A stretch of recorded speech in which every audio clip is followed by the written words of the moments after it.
Дневник на ТВ Плюс, започнуваме веднаш по кратките најави. Стечајните работници ќе ги блокираат патарините. Невремето не направи штета врз житните култури, жетвата е во завршна фаза. Општината Старо Горичане инвестира во патната инфраструктура. Млади за пензија, стари за работа. Стечајните работници од Куманово повеќе од една деценија без никакви приходи преживуваат од месец за месец. Откако досегашните протести не вродија со плод, тие во најскоро време најавуваат дека ќе ја блокираат патарината на излезот од Куманово кон Скопје. Стечајните работници кои што членуваат во Сдруженијето УНИТ повеќе од една деценија се обидуваат на сите можни начини да си ги остварат своите права. Бидејќи сите нивни досегашни обиди беа неуспешни, тие најавуваат радикализирање на мерките. Во најскоро време стечајците ќе ја блокираат патарината на автопатот на излез од Куманово кон Скопје, зашто како што велат друг излез немаат. Решивме да почнеме со протестирање, каде од понеделник прво се иде во Скопје. Дали ќе биде среда или четврток, иде се прво во Скопје за да се преброиме како и што можеме и колку имамо средства за да доведеме што повише за путарина. Зашто најавуваме пуно пати дека ќе се застане на путарину и да, после Скопје ќе се застане на путарину Куманово Скопје за да кажеме дека и ми постоиме, дека сваки дан наши членови умирав. Така што овај категорија мора подхитно да се згрижи за да некој осети више, некој благодет од овој држава. Ми не сме искочили сами од наши радни места, него сме буквално истерани. Така што сме најмалко криви.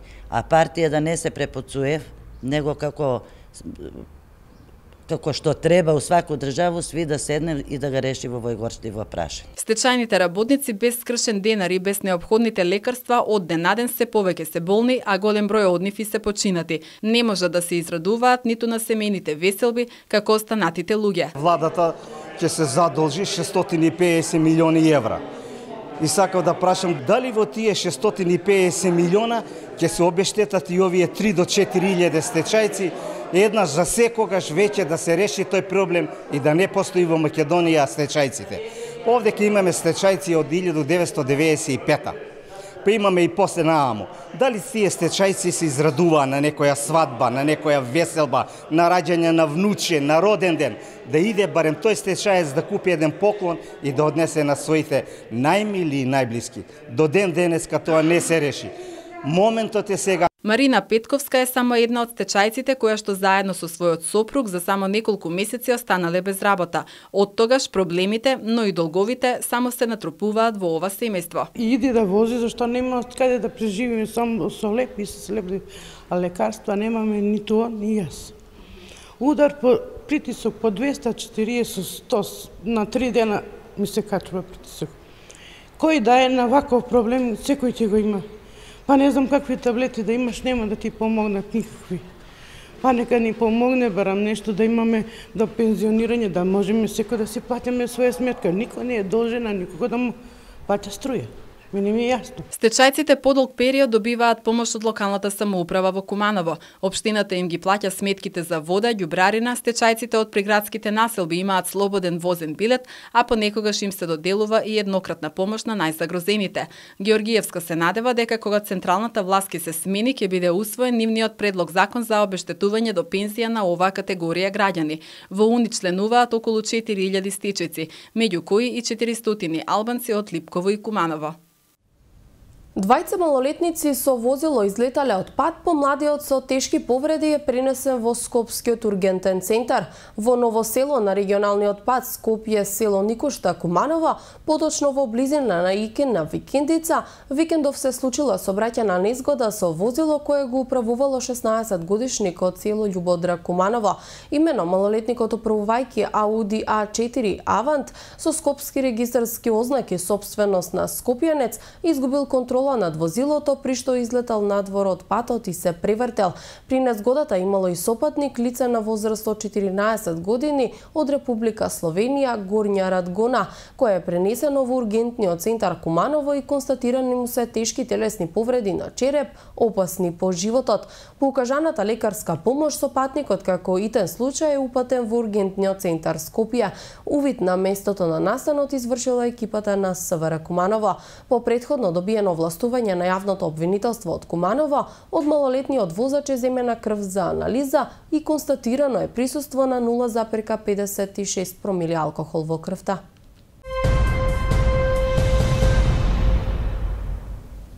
Дождливото време не ги намали придонесите за годинешнава жетва, туку само направи пауза за комбајнерите во процесот на собирање на родот кај житните култури.Оздруженијето на земјоделски производители Куманово посочуваа дека придонесите се варијабилни во зависност од житната култура и регионот.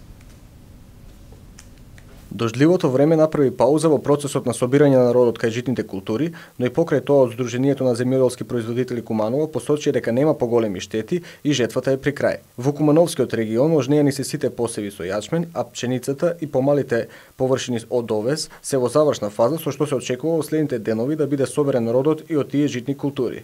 Здруженијето истакнаа дека одредени делови на регионот беа зафатени и со град, но за среќа штетите не се од голем размер и се очекува родот да го задржи просекот за оваа година.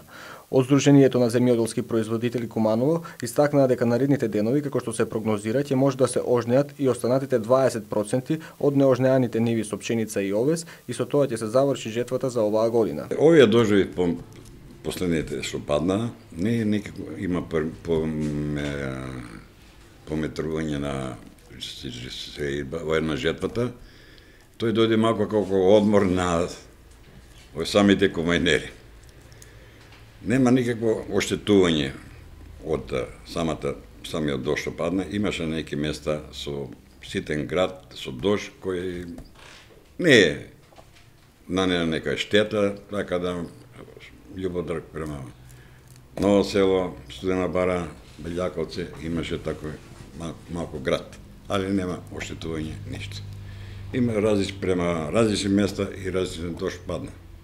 Негде од 20 па се до 40 литра има. Така да за жетва ништо не е страшно.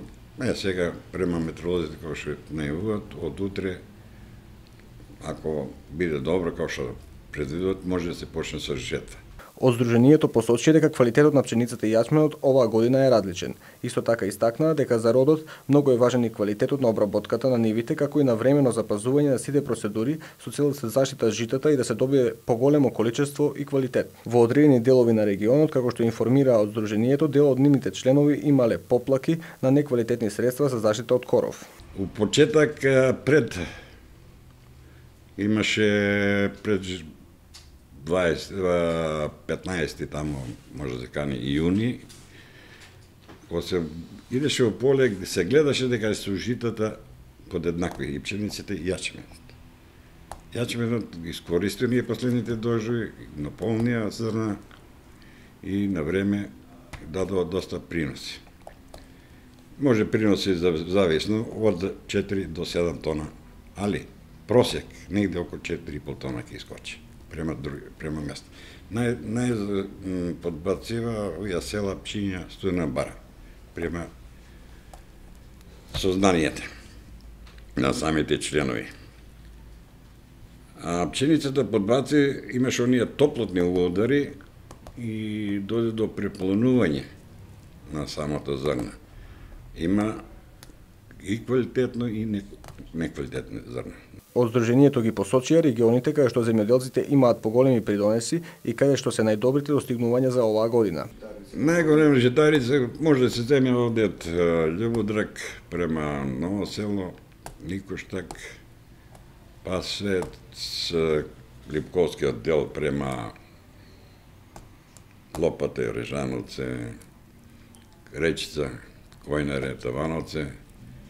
Нешто и на Горичено може да се каже дека се добри приноси, иначе другите делови имамо подбацување на кад земеш ти нагоре према до Езенце, Белјаковце. Од Сдруженијето истакнаа дека оваа година земјоделците се во неповолна положба поради моментално ниската цена на пшеницата и јашменот, која што се движи околу 8 денари. Од друга страна, земјоделците во голема мера се и сточари, така што со неработењето на сточниот пазар не се во можност да тргуваат со својот добиток и тоа ги става во исклучително незавидна положба.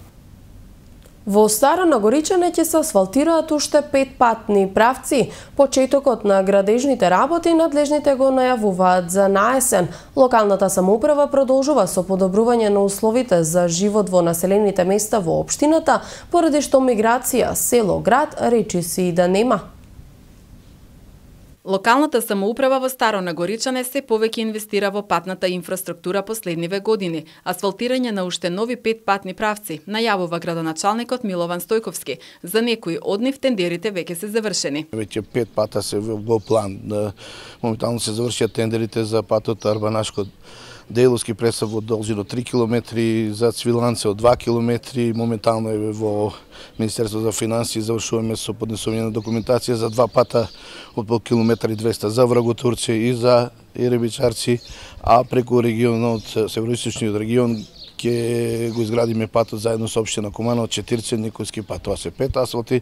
Реализацијата на планираните патишта ќе започне наскоро, велат надлежните.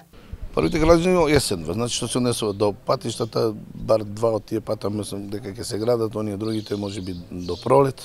Овие патни правци, заедно со асфалтот на релацијата Челопек-Никулјане и 2 пата претходно реализирани во Млада Нагоричане, според градоначалникот Стојковски ја достигнуваат бројката од 8 асфалтни пата, што е одличен резултат за општината.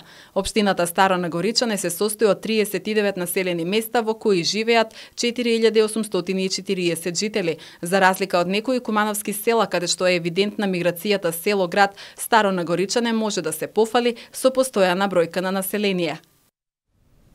Денеска во Кривичниот суд во Скопје сведочаа заштитените сведоци за случајот во населбата Диво населје.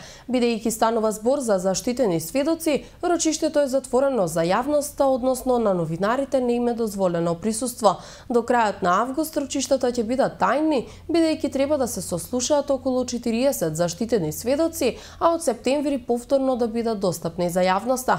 Во случајот Диво населје обвинети се 29 лица за тероризам, за случувањата на 9 и на 10 мај минатата година, кога беа убиени 8 полицајци, а 14 беа повредени.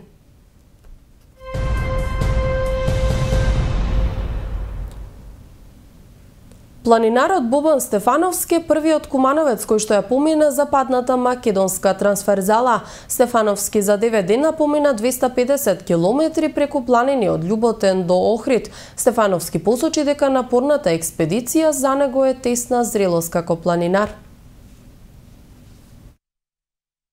Планинарот Бобан Стефановски е првиот кумановец кој што има изодено западната македонска трансферзала 2016, која што се состои во поминување на планинскиот венец кој што се наоѓа долж западната граница на државата. Официјално должината на трансферзалата е 220 км, но поради големите временски ризици и искушенијата на планинарскиот предел, Стефановски посочи дека морале да поминат време за обиколувајќи ги врвовите или планините по проводни патеки. Трансферзалата се состои од 8 контролни точки од самиот почеток од северниот дел од Љуботен па се до Охрид на југ.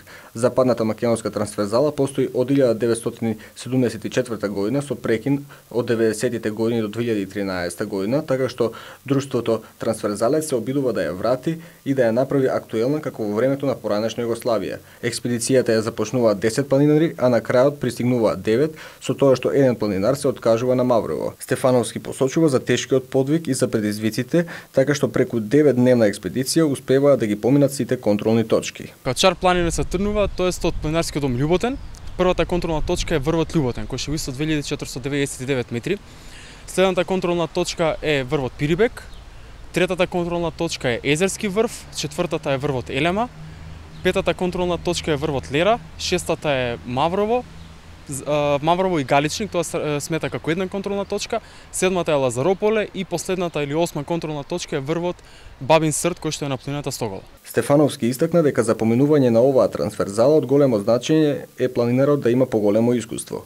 Големиот број на километри кои што треба да се изодат, стрмниот планински терен и временските услови можат многу да влијаат на физичката и психичката состојба на самиот планинар. Стефановски посочи дека целата рута е составена од предизвици на кои што планинарите мора да бидат подготвени пред се психички со цел да го издржат притисокот од сите фактори и да држат чекор со групата. Трсезалата не е како една обична тура која што сме навикнати нели секој викенд или повеќе пати неделно да одиме. Трсезалата трае 9 дена, која што е во должина од 250 км и треба се помине за тие 9 дена. Значи имаме една норма, километражна норма од 30 км дневно. Значи, мора се поклопат условите ако сакате да ги изодите тие 30 км. Ние немавме многу среќа со времето. Вториот, третиот, четвртиот ден имавме катастрофално време. Ни се погоди многу густа магла, имавме невреме, со град, со грмотевици, со дожд и тоа тука знае некојаш да влие малку демотивирачки на учесниците. Мора да се носи комплетна бивак опрема. Значи мора да се носи шатор, вреќе за спиење, подметач, комплетна опрема за планинарење, мора да се носи храна за првите 5 дена, затоа што првите 5 дена немате контакт со цивилизација никако. Најризичниот и најтешкиот дел од трансферзалата е поминувањето во Шарпланина. Стефановски истакна дека првите неколку денови представувале предизвик за испитување на неговите лични планинарски способности. Целата Шарпланина е, да кажам, понапорниот дел од трансферзалата, затоа што нонстоп се качуваат врвови, ношто се свим, значи спиеме на 2000 метри, се качуваме до 2600 метри, се спуштаме на 1800 метри, пак се качуваме до 2000 метри. Значи секој ден имавме нагоре надолу качување и спуштање. Стефановски ја изоди најтешката планинарска рута во Македонија и се чувствува подготвен да продолжи со своите нови планинарски предизвици надвор од границите на Македонија, а неговата желба е искачување на Алпите.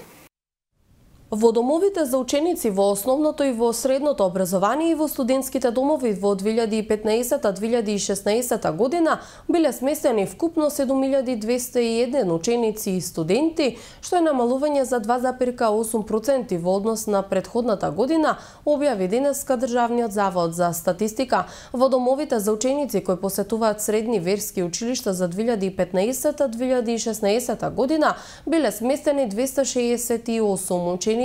Со годишните извештаи се опфатени 37 домови за ученици во основните училишта, за ученици во средните училишта, за ученици во средните верски училишта и студентски домови. Домовите за ученици и студентските домови обезбедуваат сместување, исхрана и воспитување на ученици и студенти за време на школувањето вон местото на постојано живење на нивните родители и издржуватели.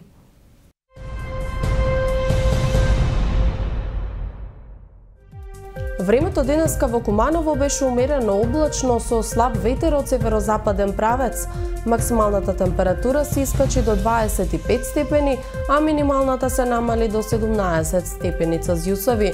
За утре метеоролозите најавуваат умерена облачност со слаб ветер од северен правец, при што дневната температура ќе достигне 29, а утринската ќе се спушти до 18 степени Целзиусови.